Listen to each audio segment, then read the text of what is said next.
ஸ்ரீலங்கா அரசாங்கம் 11ஆம் தேதி ஆகஸ்ட் மாதம் 2006ஆம் ஆண்டிலிருந்து மன்னார் மாவட்டத்தின் ஒரு பகுதி மீதும் வவுனியா மாவட்டத்தின் ஒரு பகுதி மீதும் முல்லைத்தீவு மாவட்டம் கிளிநொச்சி மாவட்டம் முழுமையாக பகுதிகள் மீதும் வாழ்ந்த தமிழ் மக்கள் மீது தொடர்ச்சியான பாரிய இராணுவ நடவடிக்கையை மேற்கொண்டு இன்று அந்த இராணுவ நடவடிக்கையின் தொடர் விளைவாக பாரிய எறிகணை வீச்சுகளாலும் கடற்படையினரின் தாக்குதல்களாலும் தொடர்ச்சியான விமான தாக்குதல்களாலும் தரைப்படையினருடைய துப்பாக்கிச் சூட்டுகள் காரணமாகவும் மக்கள் தொடர்ச்சியாக இடம்பெயர்ந்து இன்று முல்லைத்தீவு மாவட்டத்தின் ஒரு சிறிய பகுதியில் மக்கள் 1.5 லட்சத்துக்கு மேல் ஒதுங்கி தாங்கி வாழ்கின்றார்கள். இந்த மக்கள் மிகவும் அடிப்படை வசதிகள் அற்ற நிலையில் மிகவும் மோசமான நிலையிலே நாங்கள் இங்கு வாழ்ந்து வருகின்றோம்.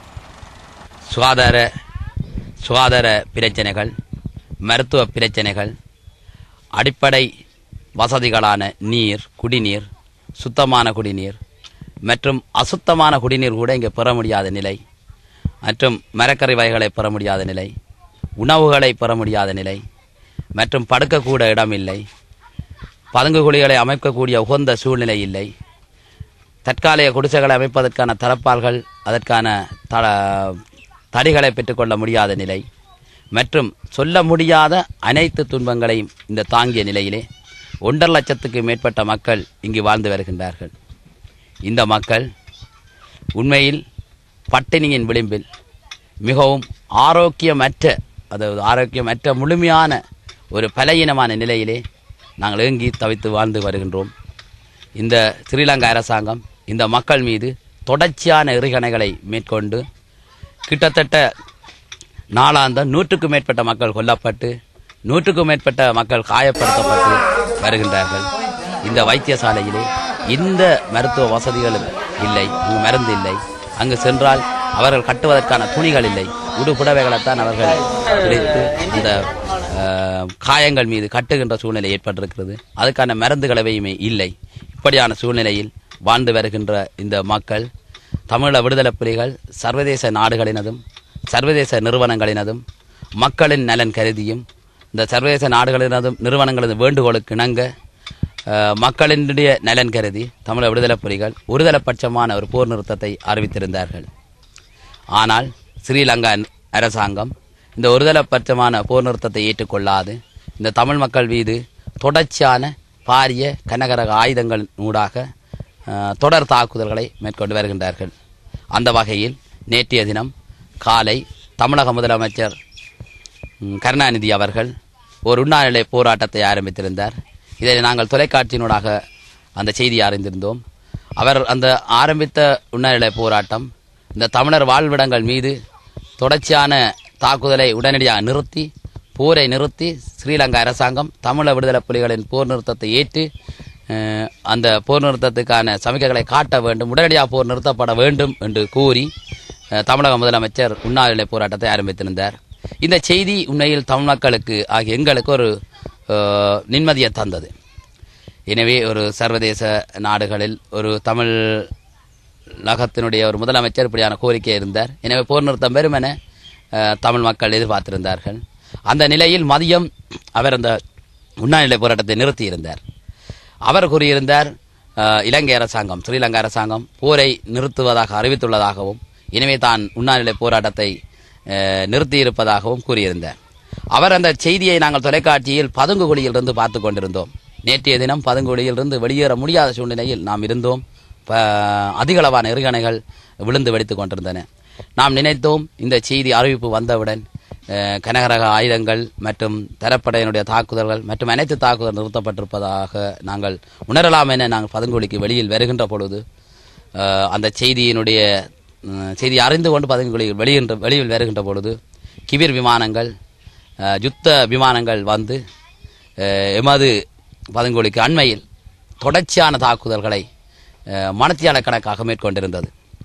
எனவே அதன் தொடராக எறிகணைகள் பாரிய அளவில் பல ஆயிரம் எறிகணைகள் இந்த எமது வாழ்விடங்கள் மீது விழுந்து வெடித்தன. இன்று அதிகாலை நாள் இரவு முழுவதும் நாங்கள் பதுங்குகளிலே தான் படுத்திருந்தோம். இன்று அதிகாலை எழுந்தோம். கனகரக ஆயுதங்களுடைய சத்தம் சிங்கள அரசாங்கத்தினுடைய தரைப்படையுடைய தத்தம் தொடர்ச்சியாக எமது வாழ்விடங்கள் மீது மேற்கொள்ளப்பட்டு வருகின்றது. நான் கண்ணால் கண்டேன். நான் இரவு வைத்தியசாலை சென்றேன். எனது ஒரு நண்பர், எனது உறவினர்கள் போஸ்பரஸ் குண்டுகள் வீசி அவருடைய வீடும் அழிந்து எரிந்து அவரும் கருகிவிட்டார். அவருடைய நிலையை அறிவதற்கு அவருடைய வைத்தியசாலை சென்றதும் வைத்தியசாலையில் பல மக்கள் கொல்லப்பட்ட நிலையிலும் காயப்படுத்தப்பட்ட நிலையிலும் கொண்டு வரப்பட்டார்கள். எமக்கு அருகில் இருந்த வீடுகள் மீது எறிகணைகள் வீழ்ந்தன. இது போஸ்பரஸ் குண்டுகளாய் உடனே அவை விழுந்து வீடுகள் எரிந்து பற்றி கொண்டிருந்தது. எனவே கடற்படையினுடைய கணவன் தாக்குதல்கள் எறிகணைகள் எமது வாழ்விடங்கள் மீது விழுந்து கொண்டிருக்கின்றது தற்போதும். அதேபோல் தரைப்படையினுடைய எறிகணை தாக்குதல்கள் ஆட்டர் தாக்குதல் எமது வாழ்விடங்கள் மீது விழுந்து கொண்டிருக்கின்றன. விமானங்கள் தமது தொடர்ச்சியான குண்டு தாக்குதல்களை மேற்கொண்டிருக்கின்றன. எனவே இந்த தமிழக முதலமைச்சருடைய செய்தியும் சர்வதேச நாடுகளுடைய வேண்டுகோளும் இந்த யுத்த நிறுத்தத்தை கொண்டு வரும் என நாங்கள் எதிர்பார்த்திருந்தோம். ஒரு நிம்மதி பெருமூச்சில் இருந்தோம். இவை எவையுமே நடைபெறவில்லை.